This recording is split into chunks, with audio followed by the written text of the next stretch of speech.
devam ediyoruz. Çok güzel yerlere götüreceğim. Tarihi ve doğayı iç içe yaşayacağız bugün. Birinci varış noktamız Solaklar Kaya Evleri. Oradaki çekimlerden sonra Ruslar Kaya Evleri'ne geçeceğiz. Sonra Çeltikderesi Köyü'ne geçeceğiz. Seben'in Çeltikderesi Köyü'ne. Orada kilise var. Tarihi bir kilise. Oranın çekimlerini yapacağız.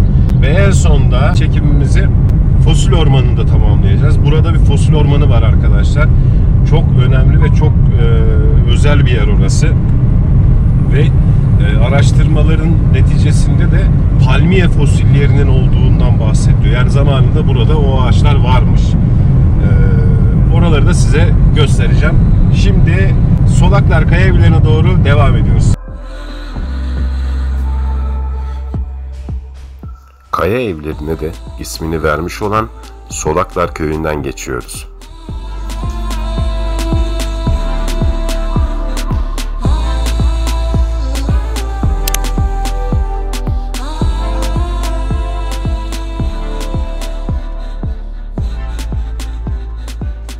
Evet, Solaklar Kaya Evleri'ndeyiz. Gelin hep beraber Kaya Evlerini gezelim.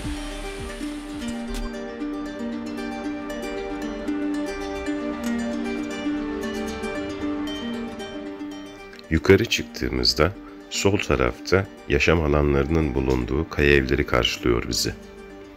Ve buradan diğer tarafa katlı kaya evlerinin olduğu bölgeye devam ediyoruz.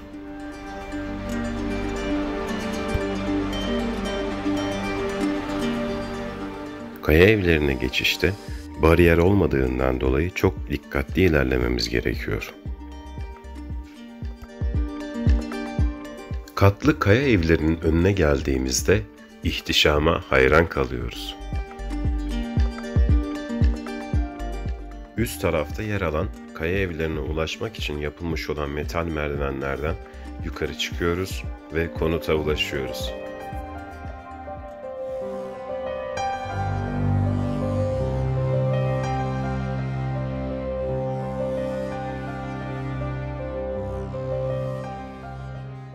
Yaşam alanı olarak değerlendirilebilecek kaya evlerinin ilk bölümünde günümüze kadar ulaşmış medeniyet izlerini bulmak mümkün.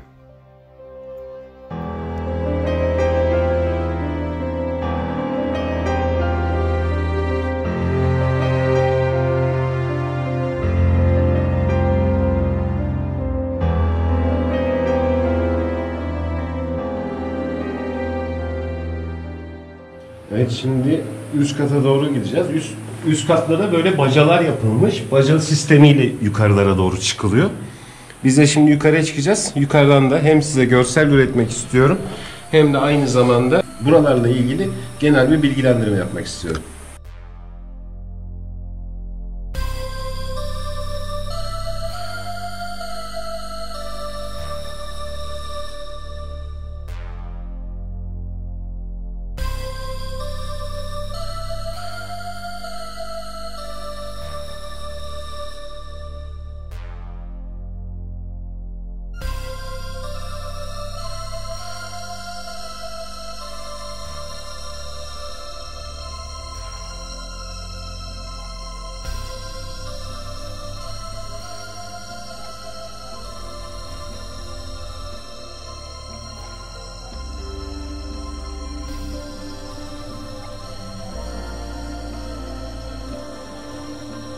Evet değerli arkadaşlar, size bahsettiğim Solaklar Kaya Evlerine gelmiş durumdayız.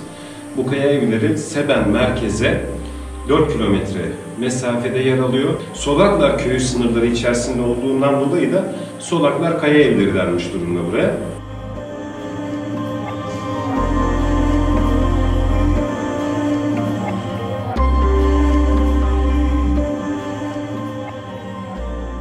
Evlerinin tarihine baktığımızda 3200 yıllık bir tarihten bahsediyoruz. Yani bu çok büyük ve derin bir tarih demek. İlk Hristiyanlık dönemlerine kadar uzanan bir süreç. Buraların Frikyalılar tarafından inşa edildiği tahmin ediliyor ve o dönemlerde savunma maksatlı yapılmış yerler buralar. En alt bölüm yaşam alanları, üst katlara doğru çıkıldıkça güvenliğin daha çok artırıldığı ve sadece bir bacayla ulaşılabilen katlara erişiliyor. Bu da tabii ki o dönemdeki insanların güvenli bir şekilde barınmalarını ve güvenli bir şekilde korunmalarını sağlayan bir özellik.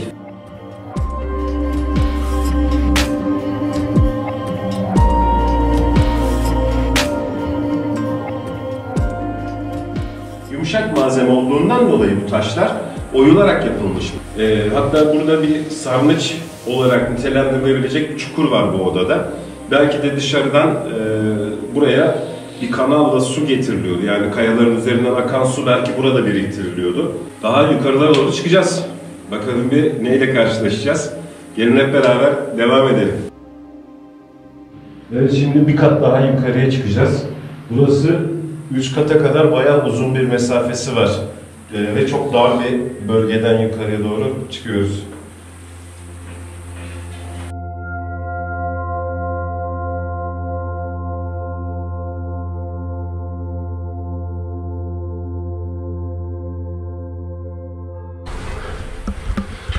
Burası çok dar bir bölge.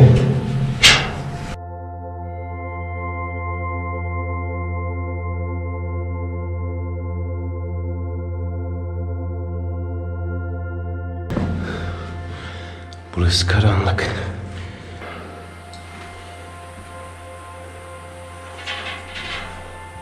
Kapalı olan, korkusu olan buraya eklenmesi yani sıkıntı.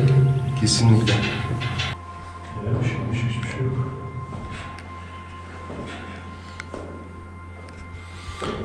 Evet, aşağıdaki çukurdan burada da var arkadaşlar.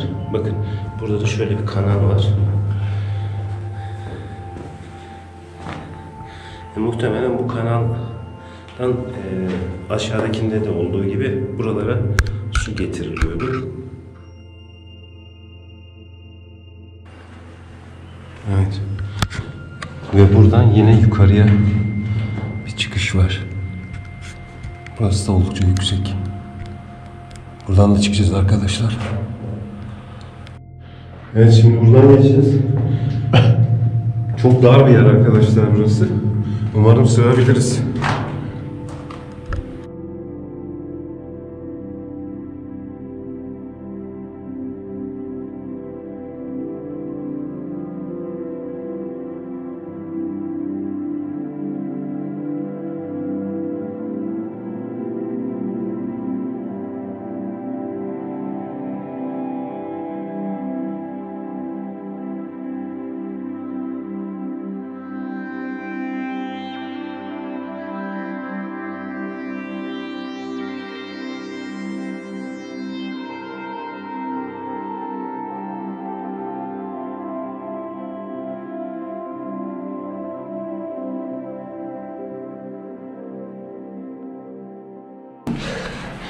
Geldik arkadaşlar.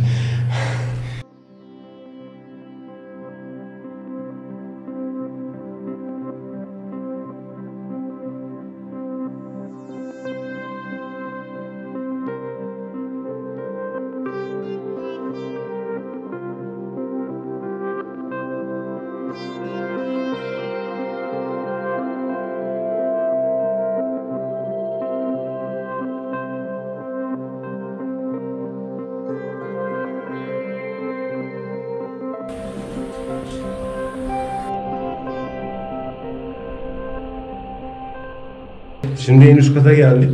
Buranın yüksekliği oldukça dar, bir de dar bir bölge. Zaten bacadan çıkıyorsunuz, hemen önünüzde 1,5-2 metre kadar uzanan bir bölge var. Bu aralıktan muhtemelen tahminim gözetleme yapılıyordu. Çünkü çok hakim bir bölgeye bakıyor burası.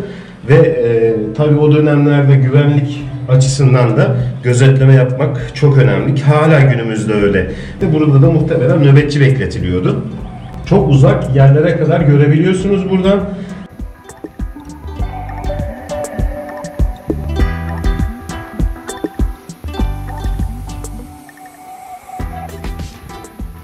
Kırlangıca konuk oluyoruz.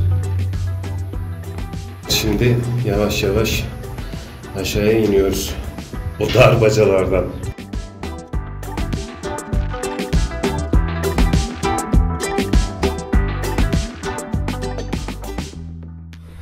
Evet, 3200 yıllık tarihten ayrılıyoruz.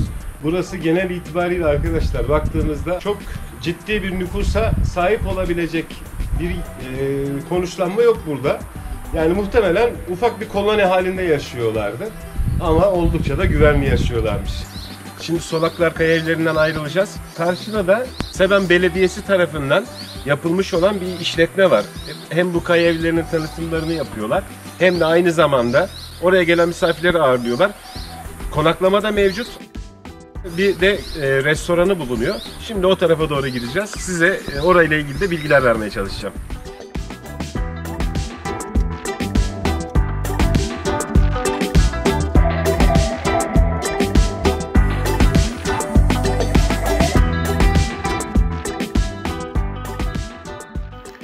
Restoran girişinde küçük bir can dostumuz karşılıyor bizi.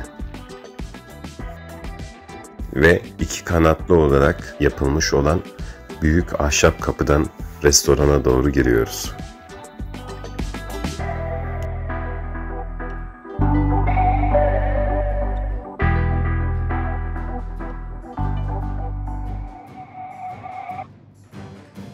Solaklar Kaya Evleri'nin karşı tarafında belediye tarafından yapılmış olan işletmeye geldik. Ben buranın fiyatlarıyla ilgili genel bir bilgilendirme yapayım istedim. Aynı zamanda konaklamalarla ilgili de az sonra görevli arkadaşlarla da görüşüp sizleri bilgilendirmeye çalışacağım. Tekrar görüşeceğiz.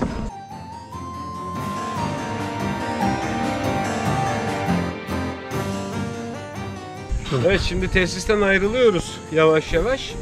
Burayla ilgili hani genel itibariyle fiyatlar uygun arkadaşlar. Temmuz 2022'deyiz bu arada.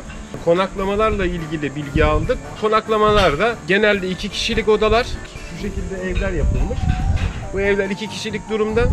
Kayalara oyulmuş evler de var. Bunların içerisinde yani genel itibariyle 550 ile 750 TL arasında ücrete sahip. Buradan da Muslar Kaya Evleri'ne gidiyoruz. Buradaki kaya evlerine de çok benziyor ve orada daha fazla kaya evi var. Şimdi o tarafa doğru yola çıkıyoruz. Seven'le alakalı muhtemelen tek videoya hepsini sığdırmam çok mümkün olmayacak. Birkaç video hazırlarım diye düşünüyorum. Video serisi olarak izlemenizi tavsiye ederim. Görüşmek üzere.